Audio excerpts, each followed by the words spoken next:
Isabelle Huppert fête ses 70 ans ce 16 mars 2023, dont plus de 50 ans derrière une caméra.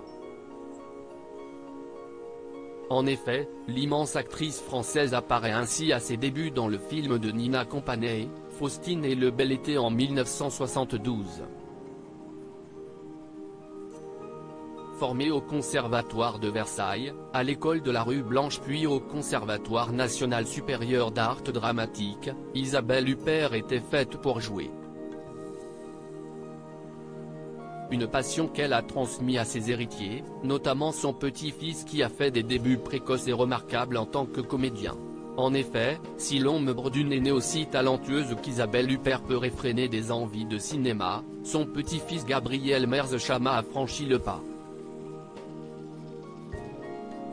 Le fils de Lolita Chama, l'une des 3 enfants de l'icône rousse du cinéma, a fait ses premiers pas à 8 ans dans un rôle qui est loin d'être de la figuration.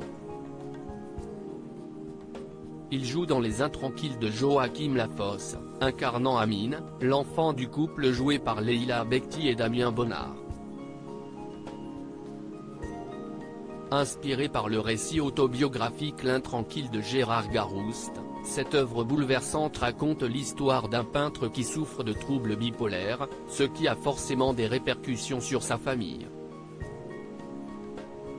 Un trio d'acteurs qui a brillé sur le tapis rouge du Festival de Cannes en 2021. Précoce comme sa maman, le jeune Gabriel Merz-Chama a voulu apprendre son texte tout seul mais a été accompagné dans son parcours de comédien par sa maman Lolita Chama qui elle-même a débuté très jeune devant une caméra, elle l'a donc suivi avec bienveillance sur le tournage. En effet, elle a joué à seulement 5 ans avec sa mère dans Une affaire de femme.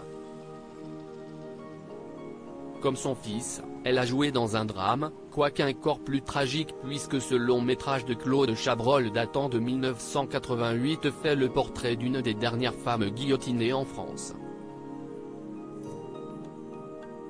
Depuis, la fille du discret producteur Ronald Chama, qu'on a vu en novembre 2022 enceinte d'un 2e enfant, poursuit sa carrière de comédienne. Dernièrement, on pouvait la voir dans EO, un film polono-italien réalisé par Jerzy Skolimowski inspiré du film français Au hasard Balthazar, 1966, de Robert Bresson. Présenté en compétition officielle au Festival de Cannes 2022, il a remporté le prix du jury.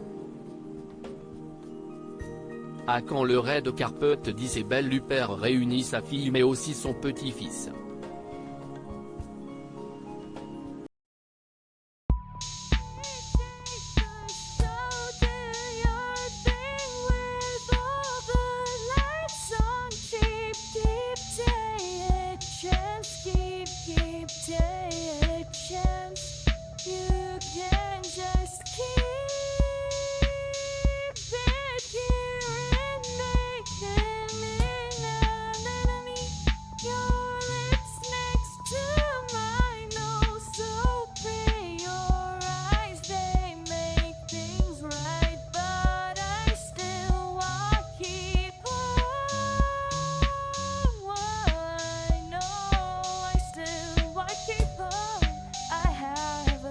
Keep it up, I have a